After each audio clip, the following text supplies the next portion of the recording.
Olá, bem-vindos ao programa Ponto e Contraponto. Hoje o tema é ginecologia oncológica. Meu nome é Angélica Nogueira, eu sou médico oncologista, presidente do Grupo Brasileiro de Tumores Ginecológicos, sou professora e pesquisadora da UFMG. Hoje meu companheiro de entrevista, o Dr. Gustavo Gitman. Dr. Gustavo, ele é coordenador da residência de oncologia ginecológica do Instituto Nacional de Câncer e é coordenador da gineco-oncologia do Hospital Américas, no Rio de Janeiro. Hoje o nosso entrevistado é o Dr. Thales Batista, ele é médico cirurgião oncológico do IMIP, em Pernambuco, e é também professor do Departamento de Cirurgia da Universidade Federal de Pernambuco. Muito obrigada pela presença, Dr. Thales. Obrigado pelo convite. Um prazer participar. Bom, hoje o tema é um tema que está esquentando, a discussão está esquentando, HIPEC no câncer de ovário. Muito controverso, com respostas diferentes entre tumores distintos. Eis que na ASCO de 2017 é apresentado um trabalho, estudo de fase 3, positivo para a sobrevida global de uso de HIPEC em câncer de ovário. É isso que a gente quer ouvir do especialista, como é que esse dado chegou na comunidade científica, como é que chegou na prática médica. Ótimo. Foi muito oportuna a chegada desse estudo, né? Realmente era uma das críticas que se fazia em cima do tema da HIPEC, era realmente a falta de evidência mais robusta, em específico para os tumores ginecológicos, ou o câncer de ovário, para ser mais exato, talvez fosse o potencial teórico de maior benefício para esse tipo de modalidade terapêutica, né?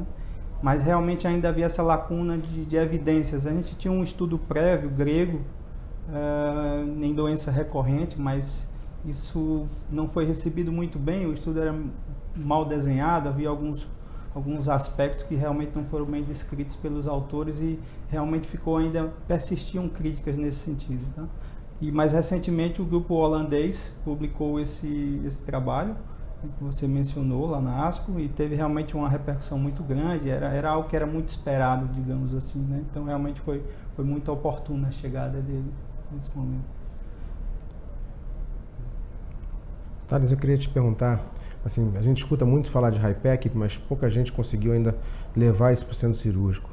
Como é que é o funcionamento da HIPEC? Como é que a gente entende isso com tumor de ovário? Como é que é a citorredução? Como é que a HIPEC funciona? A gente colocando isso já na citorredução, que é uma cirurgia que é o que realmente traz o aumento da sobrevida no paciente, o esforço do cirurgião na citorredução completa do paciente, que a gente chama de CC0, e depois você oferece a HIPEC. Como é que a gente entende isso no centro cirúrgico? Como é que é a estrutura que a gente tem que fazer isso? Tá, existem algumas peculiaridades inerentes ao procedimento, é claro, né? A gente tem um pouco de mudança na dinâmica da sala operatória, mas hoje em dia a gente já consegue fazer isso sem muita modificação, já ficamos mais confortáveis no centro cirúrgico, né? A grosso modo, a gente precisa de dispositivos específicos para circular a solução com quimioterápico aquecida dentro da barriga, do abdômen, mais certamente falando. Um aspecto importante, como você mencionou, é realmente manter o critério da citorredução. Ela precisa ainda ser mantida, né? É importante ter em mente que a HIPEC só vai funcionar bem com o binômio citorredução-HIPEC. E para uma coisa ir bem, a outra também precisa ir bem, né? Então a gente não pode pensar que a HIPEC vai conseguir substituir uma boa citorredução. Esse é um ponto importante, tá? Então é algo que tem se discutido bastante também, né? Havia certo entusiasmo que talvez a gente pudesse fazer alguma coisa um pouco diferente com o advento da HIPEC, mas não.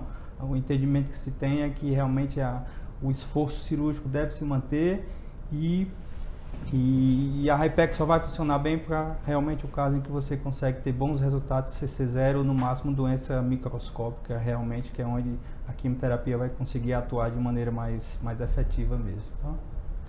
Você acha, Thales, que a gente tem que ser rigoroso com os critérios de inclusão do estudo do grupo holandês, ou seja, eles seguiram um padrão de fazer neoadjuvância, operar e depois, no intervalo, fazer a HIPEC? Ou você vê flexibilidade nisso? Acha que esse racional ele pode ser flexibilizado para outros contextos de cirurgia R0?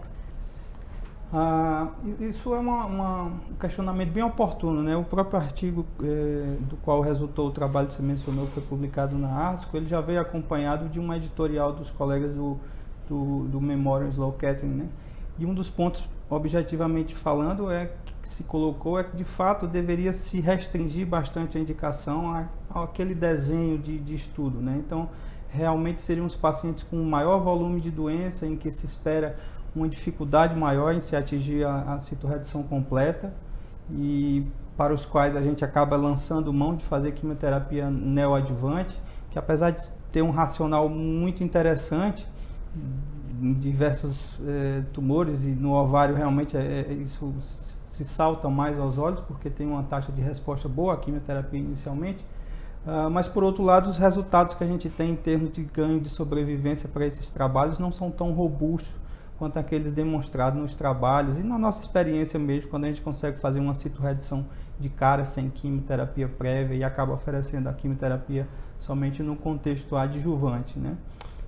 Thales, assim, qual é o paciente que você oferece HIPEC em relação, assim, quando você encontra o paciente ou numa neoadjuvância ou depois de uma citorredução, como é que você oferece para todo mundo? Como é que você seleciona o paciente através do performance status, do tipo hospitalar? Como é que você seleciona qual paciente você vai, qual momento você vai colocar a oferecer a HIPEC para o paciente? Tá, a gente acaba direcionando em dois aspectos. Primeiro, um resgate de uma doença recorrente, um baixo volume de doença, e aí cai naquela discussão sobre quem seriam os melhores candidatos a uma citorredução secundária. A gente tenta mais ou menos seguir aqueles bons parâmetros, se houve uma cirurgia adequada inicialmente, se tem um intervalo livre de doença adequado, eventualmente a resistência ou acessibilidade à platina, o estado geral da paciente de maneira deve ser considerado, obviamente, o volume de doença mensurável por exame de imagem ou mesmo marcador tumoral que pode indiretamente dar algum indício nesse sentido. Então, somando-se a isso, eu acredito que sim, no resgate cirúrgico desses doentes, a gente possa realmente ter um papel importante. Eu acho que talvez seja uma situação mais adequada. Um dado interessante para esses casos em específico é que a HIPEC parece estar relacionado ou resultar um fenômeno bem interessante, que quando o paciente tem certa resistência à platina, a curva de sobrevivência desses doentes, que é ainda pior, ela acaba subindo com a HIPEC e atinge o mesmo nível do doente que tem a sensibilidade à platina, né? No outro extremo, a gente tem essa citorredução de intervalo que a gente poderia oferecer, e agora com esse ensaio clínico a gente se sente mais confortável em talvez conversar com o paciente com relação a essa opção. A gente tenta separar aí os pacientes com maior volume de doença, e aí tenta usar algum parâmetro laparoscópico. Na minha cabeça eu acho que essa é a situação ideal. Alguns dados indiretos de exames tomográficos ou mesmo de marcadores tumorais muito alto, volume de ICIT. Então tentar selecionar um pouquinho mais aqueles pacientes com volume de doença mais volumoso para essa estratégia, né? Eu, na minha cabeça, tento ser um pouco responsável em tentar amarrar muito isso. Apesar da HIPEC já vem sendo realizada ao longo aí de 3 décadas, a gente ainda tem muitas críticas, e enfim, o ovário está crescendo também o arsenal de outras opções terapêuticas, então a gente tem que ver com bastante calma isso aí. Um outro aspecto é a logística mesmo do procedimento, né? Um procedimento que, apesar de ter sido reconhecido recentemente pelo CFM, para algumas situações específicas, o pseudomixoma, o mesotelioma, e casos selecionados de metástases peritoneais de origem coloretal, para o ovário, esse documento do CRM, não havia ainda o subsídio desse ensaio clínico holandês. Ele contemplava a situação de apenas esperar um pouco mais o surgimento de novas evidências. Isso se reflete em diversos cenários. No SUS isso não vai ser coberto. Na prática clínica, realmente a gente tem um pouco de dificuldade para manejar isso com as operadoras de saúde, e, enfim, tem toda uma contextualização que precisa ser ponderada do ponto de vista de logística mesmo, né? O governo está no momento que ele abriu consulta pública para novos procedimentos em câncer de ovário, e talvez essa argumentação seja bem-vinda das sociedades médicas se posicionarem. Essa questão de novas tecnologias, Thales, em câncer de ovário, a gente vive um momento muito promissor mesmo. O câncer de ovário segue sendo uma doença extremamente agressiva, a maioria das pacientes são diagnosticadas com doença avançada ao diagnóstico e a maioria das pacientes recai, mesmo com todas as tecnologias medicamentosas. Então, quando vem um estudo que tem aumento de sobrevida global, a gente fica torcendo para que esses dados se repitam em outros estudos e que a gente consiga incorporar a tecnologia. Olhando como país, qual que você vê os desafios? Acho que o médico brasileiro ainda não conhece, é um ponto, o aparelho da HIPEC, custos, você trouxe aí, não está incorporado. Como é que você acha que devia ser esse fluxo para, caso esse dado se mantenha em outros estudos, para que a gente torne a HIPEC uma realidade para paciente com câncer de ovário no país? Início, muito oportuno, Angélica, seu comentário, né? Com relação à consulta pública, eu pessoalmente fiz uma sugestão de incorporar a HIPEC no rol de procedimentos que deveriam ser elencados lá como disponíveis, mas realmente não tivemos uma resposta satisfatória, né? Esse vai ser um grande desafio, isso passa desde questões de treinamento, né? Como nós vamos formar os cirurgiões oncologistas, porque de fato é uma série de peculiaridades técnicas que precisam ser levadas em conta. O estudo holandês que a gente comentou aqui já várias vezes não mostrou aí um perfil de toxicidade mais elevado entre o braço controle e o que foi tratado com o HIPEC, mas a gente deve levar em conta que ele foi realizado em centros com bastante experiência com HIPEC para outras áreas, então equipes bem experimentadas. Então esse realmente vai ser um aspecto bem difícil de ser trabalhado, né? Como é que a gente vai levar isso a todas as realidades que a gente tem no Brasil, né? Uma medicina de ponta, uma medicina mais modesta em alguns locais, enfim, vai ser realmente um desafio. Pensando nisso, né, a gente está no início dessa atividade de HIPEC, a gente teve a preocupação de tentar fazer a coisa muito amarrada, como eu tinha comentado antes, e minha primeira experiência foi, de fato, desenvolvendo um ensaio clínico, né, em Recife, envolvendo pacientes com câncer de ovário, e foi a maneira que a gente encontrou de começar isso, né, de maneira responsável, de conseguir recursos, de conseguir fomentar isso no âmbito do SUS, então agregando a pesquisa. E aí um dos aspectos que realmente eu estou me debruçando é justamente tentar simplificar o método de modo que ele possa ser mais facilmente reprodutível em outros locais. Então, a despeito de 90 minutos que a gente tem de perfusão no ensaio clínico holandês, por exemplo, a gente está fazendo um protocolo mais enxuto de 30 minutos. A nossa presunção inicial era de que talvez um tempo menor, com a dose maior, pudesse ter o mesmo impacto em termos de eficácia, mas diminuindo a morbidade, o que é algo que é inerente ao procedimento. Quanto mais tempo a gente passa perfundindo, em geral os pacientes acabam tendo mais morbidades. Então, a gente tem toda essa conjuntura, eu acho que é algo muito novo, muito do que você perguntou a gente não tem resposta, a gente precisa ainda de alguma análise de custo-efetividade para talvez lançar isso no âmbito do SUS de maneira mais abrangente. Então eu acho que a priori isso talvez devesse ser melhor discutido em cada instituição, caso a caso e enfim, enquanto a coisa evolui um pouco mais. Mas estou bem entusiasmado de que isso deva evoluir rápido e bem. Eu acho que você tocou no ponto bom que é os protocolos, quer dizer, ainda não está muito bem estabelecido qual o melhor protocolo, qual o melhor medicamento, e por ser um procedimento multidisciplinar que você envolve o cirurgião, um oncologista, precisa de um oncologista clínico para poder indicar o melhor medicamento, como é que funciona isso? O protocolo, o teu protocolo, o protocolo que você usa de uma forma fora do teu protocolo dos seus pacientes na clínica privada, com o relacionamento com o oncologista, a logística da droga, qual o medicamento que você escolhe, o tempo que você vai perfundir, como é que a tua experiência está tendo nisso? O que a gente tenta fazer, na verdade, é seguir o que já tem sido feito em centros de maior volume. Os brasileiros se entusiasmaram bastante com essa modalidade terapêutica, a gente acabou até desenvolvendo aí um registro brasileiro de doenças peritoneais, isso acabou evoluindo depois para um registro latino-americano, então é um grupo enorme de colegas que tem realmente se envolvido com isso tudo. Para cada situação a gente tem um regime de drogas um pouco diferente, mas esse é um ponto realmente muito divergente, né? São várias situações diferentes que requerem protocolos diferentes. A gente teve também, por iniciativa do Comitê de HIPEC da Sociedade Brasileira de Cirurgia Oncológica, a gente desenvolveu uma proposta de padronização. O nosso país é muito grande, né? Muitos colegas têm formações em diferentes instituições. Quem tem uma formação em HIPEC acaba buscando isso de maneiras que são ainda bastante heterogêneas, então era de se esperar que tivesse uma miscelânea de muitas opções aí e a coisa não funcionasse bem. Então, como um passo para que esse registro funcionasse bem, a gente também se preocupou em propor um documento que tentasse padronizar algumas situações. E a gente não extrapolou isso para o ovário especificamente, porque era uma coisa que ainda estava evoluindo em termos de evidência científica. A gente amarrou ali no pseudomixoma e no mesotelioma, mas de uma maneira ou de outra, muitos aspectos técnicos guardam ainda, enfim, são de igual valor para qualquer situação, né? Quanto tempo vai perfundir, ou talvez a temperatura que se deve utilizar, ou o volume de solução carreadora, ou qual seria essa solução.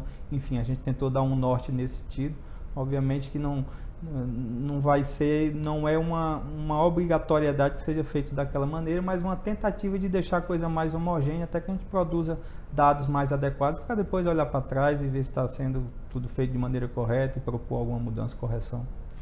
Thales, do ponto de vista do oncologista clínico, quais preocupações a gente precisa ter no cuidado do paciente, visto ser uma quimioterapia que foge do nosso habitual? E outra questão, do ponto de vista do cirurgião, qual que você acha uma curva de aprendizado ideal para a pessoa começar a fazer isso no seu serviço e onde treinar? Tá. Do ponto de vista do oncologista, realmente eles dão um suporte a gente, né? Alguns aspectos da morbidade relacionada à própria quimioterapia, eventualmente uma plaquetopenia, que a gente observa aí um pico entre 24, 48, 72 horas. Enfim, é um perfil de toxicidade que acaba sendo um pouco parecido com o que a gente observa com a morbidade sistêmica, porém numa frequência menor.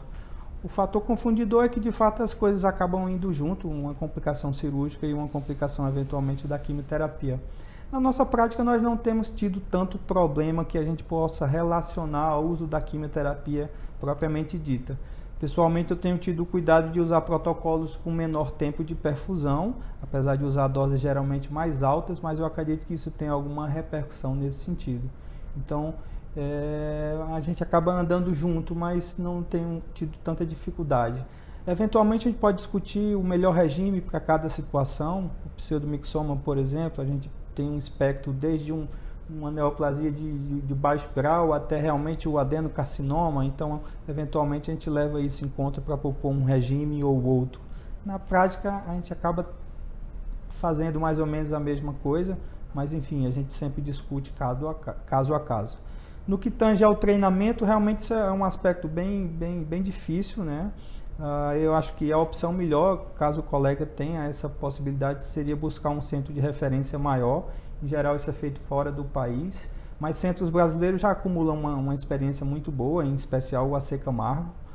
Então, a gente fez um levantamento, inclusive, dos colegas que vinham se interessando pelo tema, e aí viu que realmente um grande número deles já acabava tendo algum contato com a HIPEC já durante a sua residência médica, então foi uma coisa boa, né? Do ponto de vista de curva de aprendizado, é dito algo entre 50, 150, 125, 200, é um número que varia bastante, mas um dado interessante é que tem se verificado, já está bem descrito, inclusive na literatura, que os cirurgiões mais jovens que estão aprendendo a fazer HIPEC com os mais velhos estão tendo uma curva de aprendizado mais rápida, obviamente, porque estamos acumulando a experiência que eles tiveram no passado. Enfim, quando tudo começou era tudo mais difícil, a coisa já está mais engrenada e a gente está aprendendo já com um passo a passo já mais rápido. Então a curva de aprendizado ela tem se reduzido nesse sentido, já não é tão grande como era antes, mas realmente fica em torno disso aí e a formação também é dentro desse contexto que eu já expliquei. Que não é pequeno, idealmente ela deve ser feita mesmo durante o período de formação formal, né? Porque 120, 150 é um número grande, né? Na verdade, foi o que o Thales falou no início, muito importante na HIPEC é a citoredução, que é o esforço do cirurgião no intuito de fazer a citoredução completa. Eu acho que talvez seja o grande problema do treinamento do cirurgião. Isso a gente faz durante a própria residência médica. O aporte do HIPEC é um detalhe que a gente aprende, e o manejo desses pacientes no pós-operatório também é bastante importante pela equipe multidisciplinar, não tanto no intraoperatório pela equipe de anestesia, quanto no pós-operatório pela equipe de terapia intensiva, que precisa dar um suporte especial para a gente evitar o máximo possível de complicações nesse tipo de paciente. Então acho que é um conjunto de fatores para a gente conseguir ter sucesso nesse procedimento, desde o oncologista clínico, cirurgião, anestesista, terapia intensiva. Então é um conjunto de pessoas que tem que sentar para poder criar esse ambiente e ter os resultados positivos, né? Bom, Thales, muito importante essa discussão, muito oportuno o momento. A gente precisa topar esse desafio de melhorar a sobrevida das pacientes com câncer de ovário, e a HIPEC é um tema quente, literalmente, do momento. Muito obrigada pela sua presença e pelo seu conhecimento. Thales, obrigado pela presença, parabéns pelo pioneirismo no Brasil, junto com outros cirurgiões oncológicos, e que siga esse caminho de uma forma muito boa. Obrigado, eu agradeço a oportunidade. Parabéns.